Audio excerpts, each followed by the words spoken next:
Hello and welcome to this Mobalytics video. My name is Virkayu and I'm an occasional master tier jungle main that has a YouTube channel about, well, jungling. There might be a cheeky link below if you're interested, and while this video is focused on dragons as given away by the title, it will involve information important to every role, including how you can ruin your jungler's life with ill-timed bursts on epic monsters, and with less emphasis in general on individual dragon benefits and more on setting yourself up for taking those all-important dragon souls. We felt it would be good to team up and identify the most important tips and tricks you need to know to fully take advantage of the elemental dragons in your games. This will range from understanding setup, sneaking dragons, the implications around your macro decisions, and finally for all you overexcited smite heavy junglers, how to best steal what isn't yours but what you are owed. So if you enjoy this and want to put yourself in the best position to win and climb in Season 10, be sure to like the video and subscribe to Mobalytics. Right, let's start off with phase 1 now that the brief introduction is done, and the biggest thing most junglers will try is sneak that early game dragon. That's what the meta is defined by, who can take those solo, who can dominate the objective game. So let's look at an example that will make you tilt into next week. So you're a Warwick, you hit the plant, you hop over, and you think you're enjoying your classical freebie level 4 dragon. Well, you didn't scout properly and you forgot there's an abomination of a champion that looks like a jack-in-a-box and he can do this to you. How unfortunate. But how did he actually know? There was no movement on the lanes. Prior to taking the dragon, our friendly neighborhood hound hit the vision plant to scout the area. Good practices. It revealed this scuttlecrab was down to the enemy, but most importantly, it detected an enemy ward. When someone hits a Scry's Bloom and it sweeps into your area of the map and you have vision, you can actually see the effects on your minimap. This is why it is crucial for junglers to consistently use that part of your screen, or just basically enable it. You can see as soon as the Scry's Bloom hits the ward, the Shaco drastically alters his pathing towards the bottom side of the map. No one pinged it, no one else noticed it, but the jungler did, and the jungler makes a play. So that brings up the question, what makes a good dragon sneak, and how can you read the map in such a way that it allows you to get away with it? Sneaking can be done on both sides of the map obviously, but the most crucial aspect is knowledge of enemy jungler location or sufficient protection against rotation. What I mean by that is that we can look at this game here. Our Olaf was looking to gank in the bottom lane, sitting in a cleared out tri-bush, but as soon as his Jax, the top laner, moved into the river, they saw the crab be taken by the enemy jungler, even if he doesn't show on the minimap. It was pinged out, Olaf saw it, he doesn't hesitate, and immediately hops over to secure dragon for his team. He knew the enemy jungler was topside, he has a control ward in the pit, so he didn't really need to scan, but good practice. The key thing is when you're sneaking a dragon from the blue side of the map, stay in the back of the pit, especially if the enemy has taken that scuttle crab, because then you won't show yourself on any possible river vision. As long as he is within his control ward sphere of influence, the enemy jungler won't have any inclination that it's been stolen, unlike our previous example, which is still giving me nightmares. You also have to consider if your champion is even able to do this properly and efficiency. You can even disregard the sneaking aspect, even if you're just trying to solo it. It's more about positioning yourself and your team in a place that can actually just secure the Drake, whether it's the first or the fourth. And the crucial thing is, I'm sorry to say this, I know people don't like to hear it, vision and timing. If you don't have vision of incoming traffic while driving, you don't just pull out into the road. That would be foolish and basically a test of natural selection. Likewise, you don't just start a dragon with zero considerations. Well, unless you're the Sejuani. This was on my stream over the weekend. She started up the dragon knowing full well she would get low HP while doing it, but she figured she had smite, she scanned the pit, she could use a Q to leave if she had to. The problem is she's using a Q on the dragon, and you can see from a minimap she has zero vision of my blue side jungle, and even though her mid is pushing up and her bottom lane is seemingly also doing the same, so she has that lane priority, she hasn't bothered to secure that crab, she just assumed it was down. As a Zyra jungle, you don't always have the best position to solo those dragons and contest junglers 1v1, and that puts you at a disadvantage in the meta. And while Sejuani's timing was good overall, it wasn't quite perfect. Her lack of vision control means that as Zyra is taking the crab, oh hello Sejuani, that's a nice dragon you have, it would be a shame if I killed you and stole it. And as you can see, that's what I did. She didn't really time my approach properly, she didn't clear vision properly, she didn't consider scuttle crab control, and as such, and what was a seemingly intelligent sneak ended up being an over-aggressive move in order to try and get the objective. A good example of a sneak or a solo dragon secure is like in this Rengar's case. His support had previously put deep vision into the enemy jungle because his bottom lane was pushing up, he had priority, he had the time to be able to do that. As a jungler, you can provide your own vision as well. The fact that his support did it is absolutely fantastic, and basically Rengar knows he will have no pressure to be contested, and even if the enemy jungler does come down, he will have more than enough time to get on out of the pit. He also has lane priority for additional help help, and that's something Sejuani didn't really consider, maybe didn't really let her team know that's what she wanted to do. And just as a note, yes, this makes sense if you're on the red side of the map as well. Just make sure you pull the dragon out of the pit so things like Lee Sin or,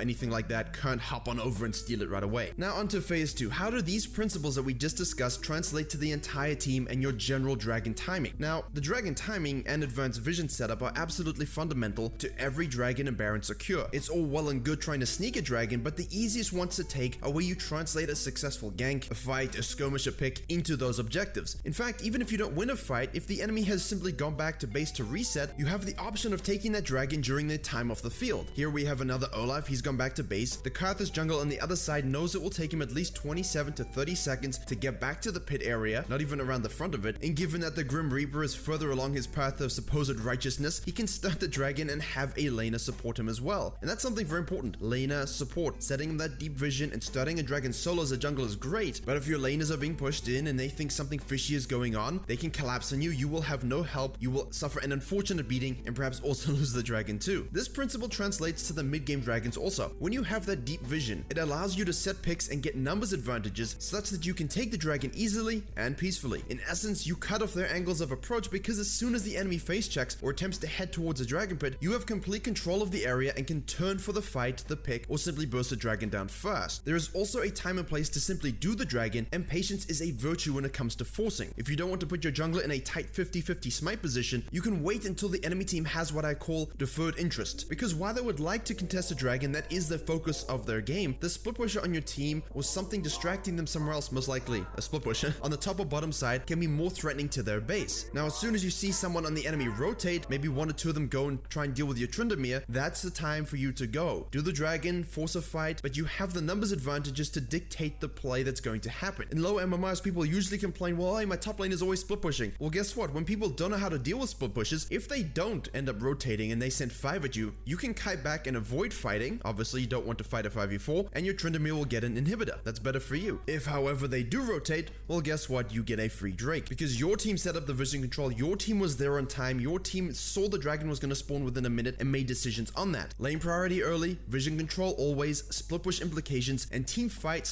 / pick potential are the 4 phases essentially of dragon secures as a team. Without them, you are playing a risky game and could end up as Joker scrap like in the first Warwick Vishaka sneak example. But all of this is simply protocol around dragon being the contested objective. What about advanced dragon setup? What about the implications of having 3 dragons and using it as bait? How does this affect the protocol around securing these epic monsters when the enemy jungler is alive and wants to go for a steal? So that's phase 3 of our video. Supports mids, ADCs, tops. You also need to be very careful when setting up vision for these dragons. You see, when a contested dragon is going to spawn, whether it's someone trying to go for the dragon soul, whether your team is trying to deny the dragon soul, more experienced players higher up the ladder will proceed to get control of the entire area. But if your jungler is in base, your mid lane is shoved in, the enemy support is mid lane, you venturing into the enemy jungle is probably not a good idea. So the idea is good to set up deep vision, but you have to pay attention to things just like your jungler would while trying to sneak the dragon. And as you can see from this example, it doesn't really work out so well. Your Echo jungle can make the hero play because the enemy team didn't properly consider his level lead and position on the map. So if you are in a losing game, even if you're in a winning game actually, when a dragon is going to spawn about a minute away, the last thing you want to do is hang around in places for no reason, trying to greed for things while half your team resets and you're just looking for that one last auto on a greedy caster minion. How to push your waves, go back to base, get your control wards, get your item spikes, and proceed as a team to lock down the area so you can dictate the play. Let's look at this example. Zyra the jungler once again has gone back to base and preparing for the next dragon, which would be the enemy's third, and thus positioning themselves for the dragon soul. The Vayne is split pushing bottom lane, the other 3 members are hanging around mid for no reason, but the enemy Yasuo is top lane. This is a travesty because Zyra's team gets chunked and shoved out of the mid lane. If they had enough resources, were still high HP and mana, they could just simply rotate down and get that vision, but because they got chunked, they now have to go back to base. The Vayne also overstays her split push on the bottom lane and goes back to buy way too close to the dragon spawn. Now you don't have the numbers available to get vision control of the dragon area as required. To make matters worse, as Zyra takes Krugs and Reds during the downtime, you can see the enemy Yasuo has rotated immediately down to reach the dragon in time for its spawn, while the Zyra's top laner Tryndamere has gone to top lane. Now you can't set up vision, you can't teamfight, and you're in a situation where you have to attempt to steal. Good setup, as we've seen in our previous examples, avoids these scenarios,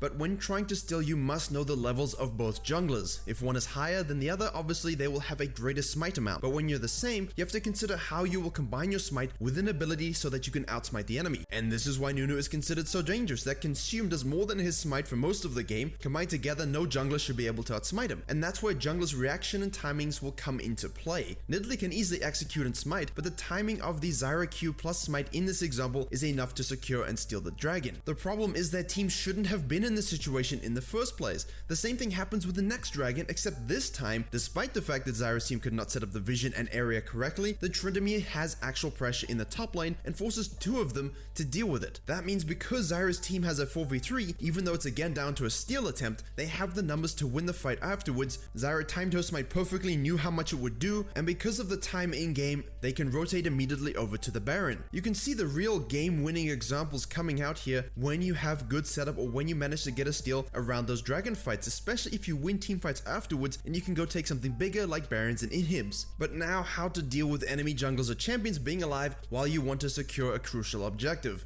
Let's cut away from our Zyra example quickly and look at a Warwick example. Here the red team's Warwick is ahead in levels, ahead in items, and even though the blue team had set up the pit very well and managed to shove the enemy team away, the problem is no one is zoning the Warwick away continuously. This gives them a clear path to ult, fear, and better time a smite and his Q such that they grab the steal. Stealing dragons here is much easier than the pressure of securing it for your team, and what you want to do is actually stop damaging the dragon, zone, kill, deal with the enemy jungler, and then finish it afterwards. Obviously, if you're behind, you really don't want to do those fights in the first place, but continuing to do damage to the dragon means that the Shyvana has no hope. Now let's cut back to our Zyra example because the enemy jungler is of course dead, so why would we bring this up? It's important for laners and everyone to know spells can sometimes do more than smite, but mostly when you use it improperly, you ruin the timing of the HP falling on the dragon or the Baron. It means that the jungler is surprised when the HP, is consistently going from 2000 to 1000 and all of a sudden it jumps to 200. Here Zyra's smite does 760 damage, and so she's expecting the Baron HP to fall at the same pace as it has been while I've been doing it. As soon as it crosses the 760 health barrier, she will press smite and Baron will be theirs. However, the Xerath hits his Q at 850 HP, which drops the Baron's health to 212, and almost immediately it's stolen by an Ezreal Q. On the face of it, everyone blames the jungler. Wow, terrible smite, no timing, but let's look at it from the Ezreal's perspective. His Q does 417 damage at this point in the game. He uses his W to attempt to get that burst proc with his Q, but what happens is because Xerath bursted the Baron at 800 HP or so, it took it low enough such that Ezreal's Q hit the Baron as it dropped to around 200. This left almost no room for the Zyra to smite because she wasn't expecting it to drop that dangerously low. If Xerath hadn't used his Q there and the Ezreal did hit the Baron, it simply would have dropped to around 500 health points and Zyra could just press smite in order to secure it. Using spells in combination with smite is a good idea when it's the person with the smite, but when you don't have smite and you burst at the wrong time, you're throwing the timing completely off for your jungler, and you could even make it low enough that a simple basic attack or whatever ability could end up stealing it. When it's getting to a low HP, below 1500, don't magically burst it with random spells that can really throw off your jungler and let simple abilities end up stealing it. And this principle translates to steals as well. When enemies don't have proper vision, when they're doing objectives too hastily and not zoning you away, if you can have any vision of how fast the HP is falling on the objective, as a jungler there is no pressure. You simply look at your smite amount, time in your mind how fast the HP is dropping, know how much your abilities can do in terms of damage so that you can use them in combination with smite and then surprise the enemy team. Whether it's simply using a reactive flash over the wall as Ornn, perhaps you're just going with a Rek'Sai E. If you have a good jungle sense and you have your timing down and any inclination of how fast it's falling, you can give yourself the best chance to steal. Now I know that's a lot of information to process, to understand and to employ, but with how crucial dragons are in terms of late game wins, it's important that you are using good practices to secure them as a team, knowing how to react when enemy junglers are around the pit, and also such that you don't have to rely on steals in order to stay in games. If you're interested in more on the dragons, in our next video we will have a discussion on how to best use the 3 dragon souls, as well as what you can do in terms of exchanging for Baron when you have 3, stacking one of the types, and in general playing around the decision making with regards to that all-important 4th Drake. And if you do want to see that and enjoyed this video, please like, comment, and of course subscribe to Mobalytics. I have been Vakayu, your humble jungle voice. You can find me on YouTube and Twitch, and as always I will see you all in the next tutorial.